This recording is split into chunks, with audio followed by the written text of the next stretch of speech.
Aboru, aboye, aboshishe. There's a popular saying that teaches us if you don't stand for something, you'll fall for anything. Likewise, it isn't just a question of standing. Life isn't just a question of standing.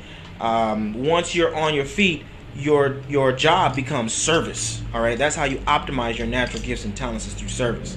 And so I like to say that if you don't know who you serve, then you're likely to be used by anybody and everybody. All right, so the better and more clearly you know and understand who you were born to serve and who was born to be served by you, the more clearly you can develop and apply your natural gifts and talents. And let me help you understand what that means. When you know who you serve, you can then begin to focus upon what is their mission and what are they trying to achieve in this life. What is the job that they're trying to do? What are they trying to avoid? If you're a colonel in the army, then you serve your soldiers. You know that they're trying to achieve victory and they're trying to avoid defeat. So that allows you to focus all of your natural gifts and talents, all of your resources towards that simple end. Protect the troops, help them win. It's that simple. If you're a devotee, you know that you serve the ancestors. Okay? What do the ancestors want? What are they trying to achieve? And what are they trying to avoid? The ancestors more than likely are predominantly are trying to achieve a harmonious and productive family, right? And they're trying to prevent the breakdown and deterioration of your family structure. All right. So how do you use your natural gifts and talents to serve the ancestors in achieving their goal, their vision, their mission? You understand what I'm saying?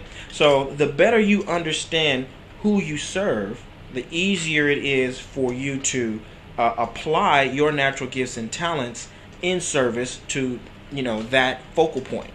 All right.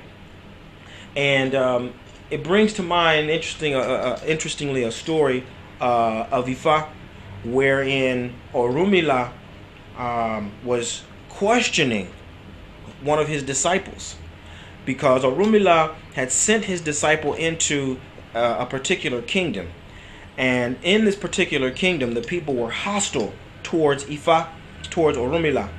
And when Orunmila found out about it, he brought his disciple, his Akakpo, to task, and he asked him, what happened? The people in such and such a town were bad mouthing Ifa. They were calling Orunmila a liar. They were calling Eshu a thief, and you were complicit in all that.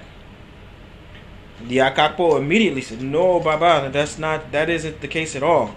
If I had heard any of that, I would have defended Orunmila with my Iroke. If I had heard any of that, if I had seen any of that, I would defend Ifa with my Irukere. If I had heard any of those things, I would have used my mouth to defend and protect the honor of Ifa." You see? And so Orunmila heard his plea and accepted it as truth and exonerated his disciple. So in that message, Ifa is telling us that, one, our duty is to serve, and two, we need to know that somewhere in our minds we are going to be called to task. We're going to be held accountable for who we served, and if we served them with all of our natural gifts and talents, or if we held back and waited for permission, if we didn't explore what our people needed and what they were trying to avoid because we were waiting for somebody to tell us what to do. No, this is not the time for waiting. The time has come for you to optimize your natural gifts and talents, to become engaged in creating the world that you were born to create, to live the medicine of your own destiny, one day at a time. And when you're ready to do that, to find out exactly how to orchestrate those kinds of behaviors and habits, then that's when you come to Ifa. Aboru aboye, aboshishe.